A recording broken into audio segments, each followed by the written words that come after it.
अभी मैं बात करने जा रहा हूँ बेबी डॉज कॉइन को लेके कि बेबी डॉज कॉइन का आने वाला मूव क्या हो सकता है और आने वाला टाइम में बेबी डॉज कॉइन किस पॉइंट से किस पॉइंट तक जाने का पोटेंशियल अपने अंदर रखता है। सारी चीज़ें डिटेल में देखेंगे।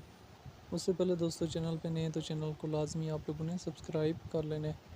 इस टाइम मार्केट में जो है वो डिक्रीज़ आने के बाद जो है मार्केट थोड़ी सी स्टेबलाइज होने की ट्राई कर रही है। तो सबसे पहले हम यहाँ पे सर्च बार में आ जाते हैं और सर्च बार में आने के बाद बेबी डॉज कॉइन को बिटगेट एक्सचेंज में सर्च कर लेते हैं। ठीक है। बेबी डॉज कॉइन में आज जो है -4% जो है वो डिक्रीज़ हमारे पास आया है, -4.72%। अगर हम इसके चार्ट को 15 मिनट्स के टाइम फ्रेम में ओपन करें तो हमारे पास ये लगातार जो है डिक्रीज़ मोमेंट में नज़र आएगा। 0.801789 से डिक्रीज़ करता हुआ काफ़ी जो है इसने हमें डिप दे दी है। अगर 4 आवर के टाइम फ्रेम में देखें तो आप लोगों के सामने मज़ीद क्लियरिटी होगी कि 0.80 2194 से 2194 से रिजेक्ट हुआ है और इसने हमें जो एरिया दिया था 0.80 16 के करीब एरिया दिया था, 1560-70 के करीब। तो अभी क्या बेबी डॉज कॉइन में एंट्री बनती है या नहीं बनती, सारी चीज़ें देखेंगे। देखें, बेबी डॉज कॉइन एक स्ट्रॉन्ग मीम कॉइन है और बुल रन में कितने ज़ीरो रिमूव कर सकता है, तो एक ज़ीरो तो इसने रिमूव कर लिया है। एक ज़ीरो और रिमूव कर सकता है, एक ज़ीरो और रिमूव कर सकते हैं। कितने ज़ीरो रिमूव कर सकते हैं? एक ज़ीरो इसने रिमूव कर लिया, एक ज़ीरो और रिमूव कर सकता है। और आप इसकी क्या प्राइस चाहते हैं, जो प्राइस आप इसकी चाहते हैं उसको सर्कुलेटिंग सप्लाई से मल्टीप्लाई करेंगे तो आप लोगों के सामने मार्केट कैप आएगी। क्या बेबी डॉज कॉइन इस बुल रन में इतनी मार्केट कैप अचीव कर सकता है? बेबी डॉज कॉइन इस बुल रन में ज़्यादा 3 बिलियन या 4 बिलियन की मार्केट कैप अचीव कर सकता है, ज़्यादा से ज़्यादा, अगर बहुत एक्स्ट्रा पंप अप होता है तो।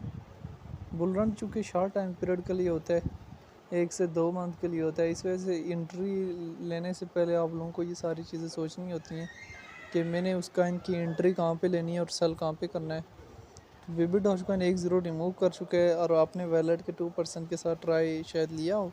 0.890 जो है 9 से बेबी डॉज कॉइन ने बम्प अप लिया था और कुछ लोगों ने वहाँ से एंट्री लेके जो है वो टॉप पे जो है प्रॉफिट भी बुक किए हैं।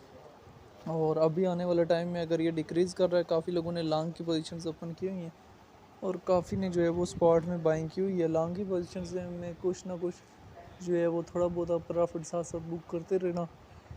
20% करके आप जो है लॉन्ग की पोजीशंस को जो है वो स्लोली क्लोज करना है टाइम टू टाइम, ताकि आप अगर मार्केट वहाँ से क्रैश भी कर जाती है तो आपको कोई टेंशन परेशानी ना हो। बेबी डॉज कॉइन की 79% सप्लाई जो है वो मार्केट में मौजूद है और अगर आप इसकी हिस्ट्री को देखें तो ये आपके पास बहुत डिप से पंप अप होके हाई गया है। तो अभी बेबी डॉज कॉइन में अगर आप लोगों ने एंट्री लेनी है तो डिप से आप लोगों को लेनी चाहिए थी। आप लोगों ने वैलेट के 2% या 3% के साथ लिया होगा और यहाँ से होल्डिंग टाइम पीरियड तकरीबन 1.5 से 2 मंथ यानी 50 डेज़ में तकरीबन बेबी डॉज कॉइन आपको यहाँ से अपना हाई दे देगा, जहाँ पे आप बेबी डॉज कॉइन की लॉन्ग की पोजीशंस को जो है वो इजीली क्लोज कर सकते हैं। बाकी बेबी डॉज कॉइन जो है एक स्ट्रॉन्ग मीम कॉइन है और मैं आपको पहले भी बताता चलूँ कि प्रॉफिट जो है वो पॉइंट टू पॉइंट बुक करना सीखे, क्योंकि बड़े बड़े ट्रेडर जो होते हैं वो रह जाते हैं और प्रॉफिट नहीं बुक कर पाते। क्योंकि वो वेट करते रहते हैं और सम टाइम एनालिसिस करते हैं और उनका एनालिसिस जो है फेल हो जाता है और सम टाइम मार्केट जो है किसी पॉइंट से भी क्रैश हो जाती है। इस वजह से पॉइंट टू पॉइंट प्रॉफिट अगर आप लोगों ने बुक किया होगा तो आप लोगों को टेंशन परेशानी नहीं होगी और आप पैनिक होंगे। बाकी मज़ीद आपके क्वेश्चन का आंसर कि बेबी डॉज कॉइन ने 1 ज़ीरो रिमूव कर लिया और 1 ज़ीरो मज़ीद रिमूव कर सकते हैं और फ्यूचर में वैलेट के 2% के साथ ट्राई कर सकते हैं और जिन्होंने लॉन्ग की पोजीशन ओपन की हुई हैं वो 0.80 5000 4000 इन एरियाज़ में प्रॉफिट बुक कर लें। बेबी डॉज कॉइन को लेके आपकी अपनी क्या राय है, कमेंट में लाजमी बताएं।